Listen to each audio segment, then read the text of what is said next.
Utilizing an employee handbook can help streamline onboarding of new employees and improve employee retention.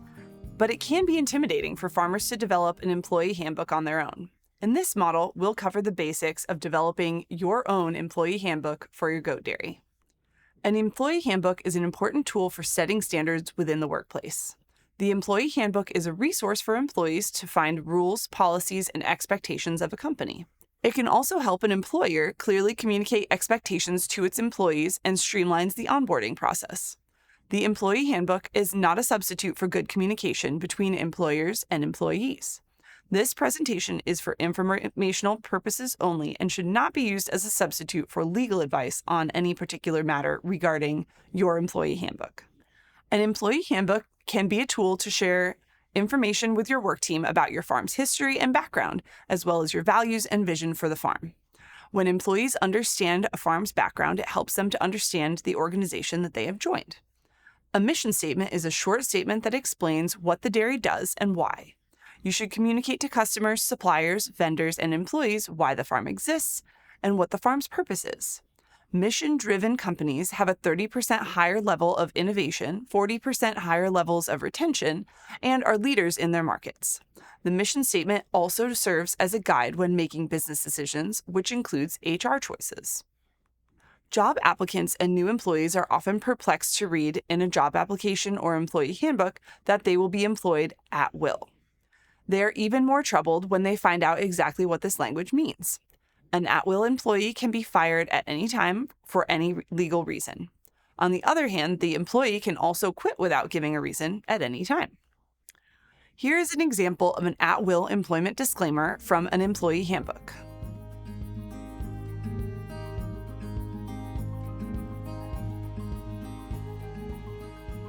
An employee handbook is the collection of the policies, procedures, working conditions, and behavioral expectations that guide employee actions in a particular workplace. In a handbook, these policies and procedures range from how to access your employee information to your open door policy, your promotion policy, your Americans with Disabilities Act and equal employment opportunity policies, etc. As we mentioned earlier, employee handbooks generally include information about the company's mission, vision, purpose, values, and broad strategic goals, the company's commitment to employees, and employee confidentiality agreements if the company uses them. They also summarize attendance expectations, define exempt and non-exempt employment statuses, cover severe weather closings, the use of company property, and anything else an employee needs to know on a daily basis. Finally, most handbooks clearly present employee compensation and benefits plus paid time off in detail and additional terms and conditions of employment. Employers also use the policies in an employee handbook to provide the roadmap to the ethical and legal treatment of employees. Employee handbooks generally contain a code of conduct for employees that set guidelines around appropriate behavior for the workplace. With a well-written, comprehensive handbook, employees always know what is expected of them at work. They know how their employer will address and apply the policies and procedures of the business and what they, the employees, can expect from their employer. A well-written employee handbook eases the orientation process for new employees. If written well, it communicates policies and procedures clearly to employees and reduces confusion or misunderstanding about practices and expectations. A handbook also provides helpful guidance for supervisors. It should contribute to uniform application, interpretation, and enforcement of all company practices and procedures. If written well, it fulfills legal requirements for notifying employees about required policies, like sexual harassment, paid sick leave, benefits, etc. Poorly developed handbooks can have serious consequences for employers. For example, it may lock an employer into an unintended contract.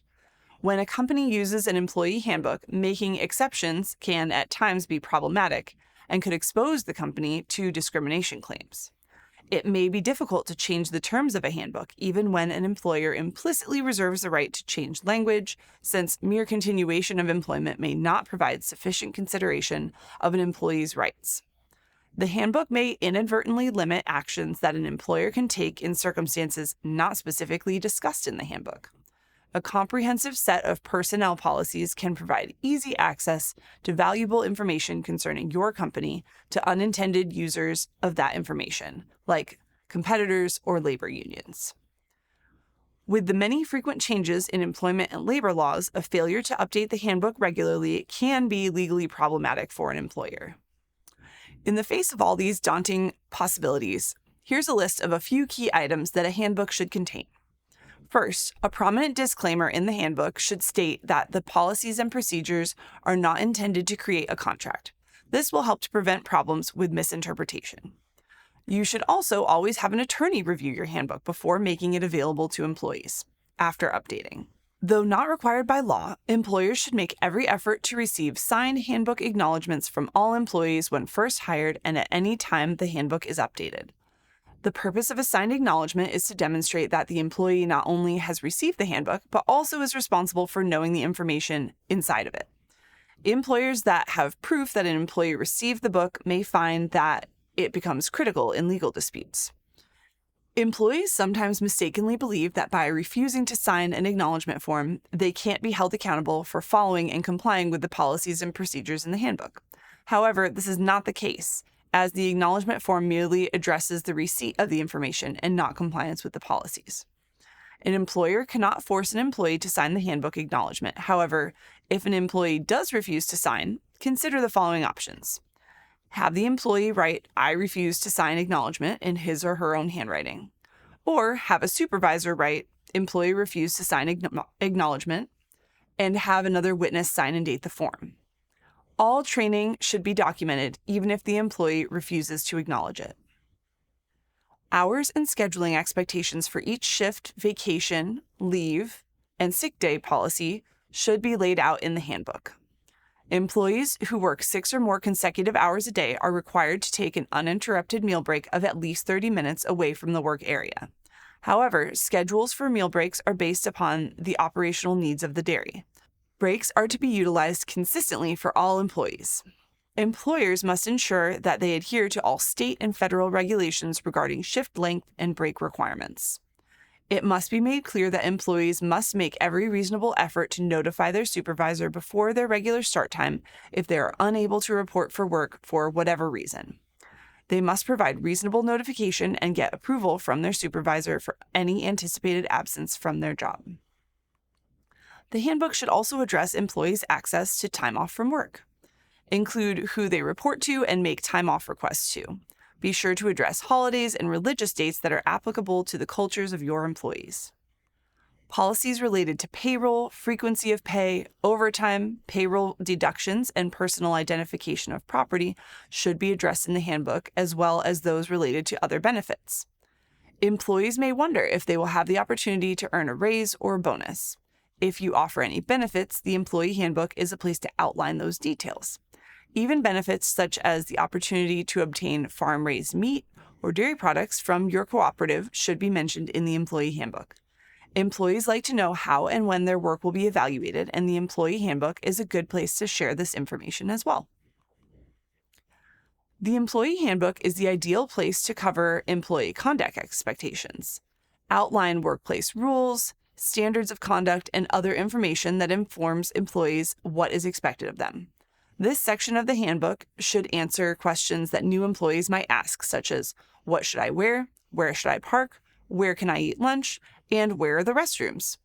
Basic information about safety policies and training should also be outlined in the employee handbook, as well as ancillary policies such as no smoking on premises. Do you allow personal phone use during work time? If only emergency use, state that in your handbook. If no phone use is allowed, state that as well. If you have a company email account, it should be very clear that in your employee handbook, this is exclusively for business use. It should never be used to forward links, send personal files, or conduct business outside of the job function. If employees have a need to access the internet, include a specific policy for its use. Some basic statements to consider, including in your internet policy, include: the internet is for business purposes only and should not be utilized for personal items. This should include a statement about social media use at work. Unauthorized downloads are prohibited. This includes music, files, games, data, or other programs. And personal email accounts should not be accessed through company devices. Employers should develop standard procedures governing both voluntary termination and involuntary termination of employment by the employer. Adopting and following such policies and procedures will help to reduce the risk of litigation by employees and help to ensure the employer's compliance with federal and state laws related to termination of employment. Exit interviews are discussions with employees who resign, aimed at exploring their reasons for leaving. This information can help the company to discover areas that need improvement. When done properly, an exit interview can benefit both the company and the exiting employee. Usually, exit interviews are a no-holds-barred affair, as employees may use the opportunity to express concerns they would have otherwise kept quiet about. To get the most out of these interactions, all parties must be open and honest. Sometimes, both employer and employee may be most comfortable with a written survey instead of a face-to-face meeting. The final page of the handbook should be the acknowledgement form. Here is an example of verbiage. Remember that it is a good policy to have this signed after annual changes are made to the handbook and when it is reviewed with new hires. Creating an employee handbook can help to protect employers and employees while also setting standards for workplace behavior and specific SOPs for the company. If you need help developing an employee handbook for your goat dairy, please email dairygoatextension@iastate.edu.